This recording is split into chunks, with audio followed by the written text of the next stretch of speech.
A dazzling emerald sequined gown, a single spotlight, Yeah.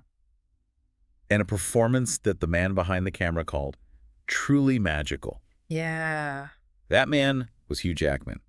And when he shared that moment with the world in November 2025, well, that single Instagram post of Sutton Foster was it. That was the moment. The definitive hard launch. The new relationship was official. And it looked like the ultimate celebrity move, right? They'd choreographed it, they timed it perfectly, or so they thought, waited until all the legal dust had settled. But that timing, all that calculation, it completely failed. It landed so flat. Yeah, instead of, celebrating a new chapter, the public just reacted with this intense, genuine anger. The hard launch wasn't a celebration. It felt like the final polarizing step in this huge celebrity transition. And that's really the core of what we're getting into in this deep dive. We're looking at the strategy behind it all, this meticulous, phased public debut. From rumors to holding hands to the red carpet. Exactly. And then that final social media blast. We need to unpack why this whole plan, which was designed to create all this legal distance from his marriage, just completely failed to control the emotional story of betrayal.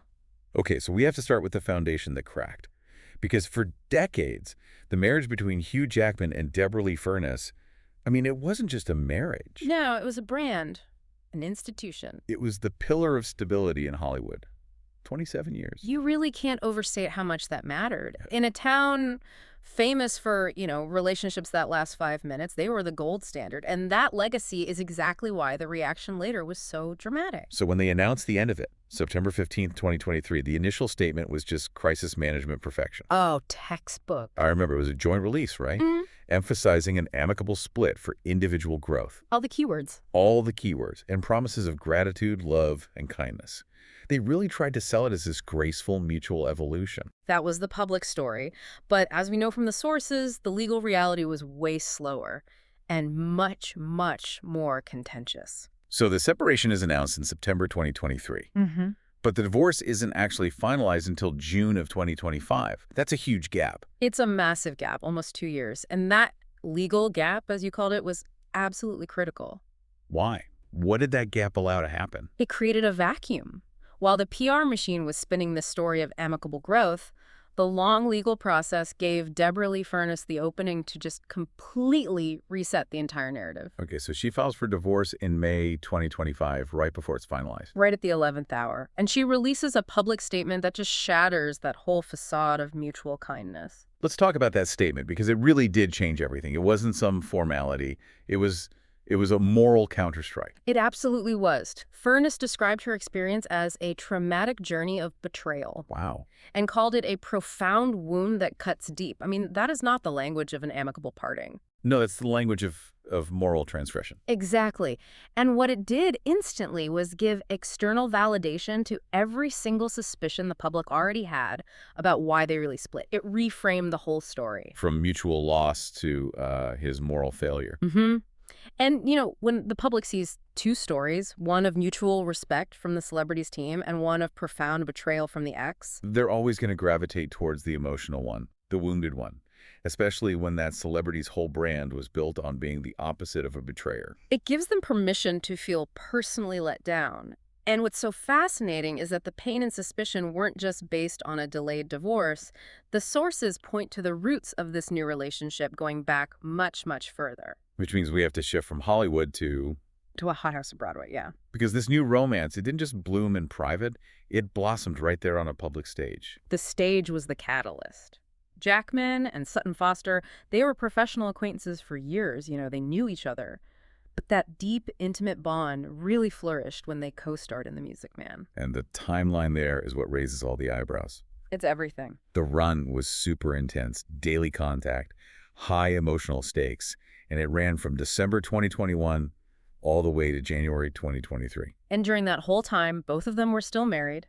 Jackman to Furness and Foster to screenwriter Ted Griffin. The environment of a Broadway show. Yeah. It is a hothouse. You spend every waking hour together, relying on each other. Yeah. It's the perfect setup for relationships to shift. And sources confirm this period was the explicit start of their romantic relationship. Not after, but during. So then the timing of the splits that followed becomes impossible to just ignore. Completely. Jackman announces his separation in September 2023. But Sutton Foster doesn't file for divorce from her husband until October 2024, a full year later. That staggered timing just poured fuel on the fire of public speculation. It screamed overlap. And it wasn't just speculation, was it? We have multiple reports from Broadway insiders calling the relationship an open secret. Or even the worst-kept secret in the industry. This is where the insider knowledge really started to fight the official PR narrative. Yeah, sources were being explicit. They were alleging an affair and an overlap and stating flatly that it was the reason Hugh and Deb got divorced. Which suggests a coordinated but delayed public rollout. It was designed to create distance that was purely legal, not emotional or actual. Okay, but this raises a big question. Why did the public believe the insiders over the official statements? Because the allegations were basically confirmed, just quietly, by the people closest to the situation. The social media confirmation, that was huge. It was everything. An acquaintance of Deborra-Lee posts on Instagram saying the rumors are on point. And then the tacit confirmation from the ex-wife herself. Furness liked that post from her own private account. That quiet little digital tap of approval coming after her traumatic journey, quote, "It just cemented the infidelity story in the public's mind. It was game over for their narrative." So by the time they're actually ready to launch this new romance, Yeah. the jury was already in. The audience is already set against them. Right. So after almost 2 years of all this maneuvering, they still had to go through with the final steps. They couldn't back out. So let's track that calculated rollout in 2025. They moved with textbook precision. Phase 1, the soft launch. The hand-holding pictures. Exactly. January 2025, spotted holding hands in Santa Monica. It's casual. It lets the media move the story from rumor to reality without a big formal announcement. Then phase 2, official validation. You can't be a serious celebrity couple until Hollywood itself gives you the nod. Which happened in October 2025. They walked the red carpet together at the AFI Fest premiere for Jackman's new film. That signals seriousness, permanence. And finally, phase 3, the declaration. The hard launch on Instagram in November. It's their way of controlling the final image. Jackman's post of Foster at Cafe Carlyle with the words, "truly magical." That was meant to be the perfect capstone to the whole thing. But the strategy it failed spectacularly. Massively. The second that post went up, the public reaction was immediate. It was intense. Yeah. And it triggered this huge crisis of persona for Jackman. The image of the stable, devoted husband was just gone. Instantly replaced by this image of a guy who moved way too fast. The public verdict basically boiled down to 3 words you saw everywhere online. Too soon. And that wasn't a critique of them as a couple. It was a moral judgment on the speed of it all. The fan comments were so personal, so emotional. One of the most cutting ones was a fan pointing out that the praise he was heaping on Sutton Was reminiscent of the praise he always heaped on Deb. Exactly. It felt like an instant direct replacement.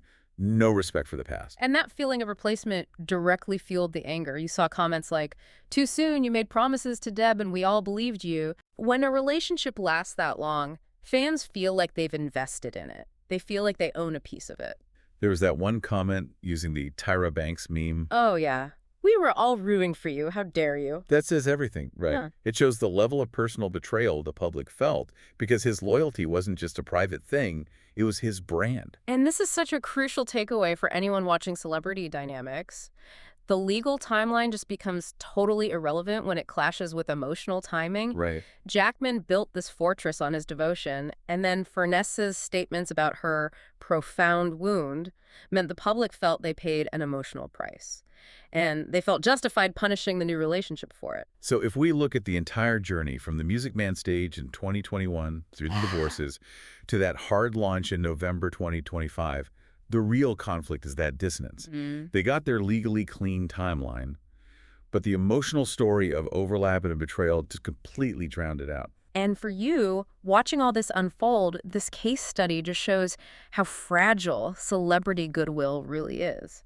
A PR strategy, no matter how perfectly planned, can just be completely destroyed the second a powerful, morally charged counter-narrative comes out from the ex-partner. It turned a story of new love into a story of moral consequence. Like a costly one at that. It's a reminder that you can't just fast-track public forgiveness after building a brand on 2 decades of loyalty.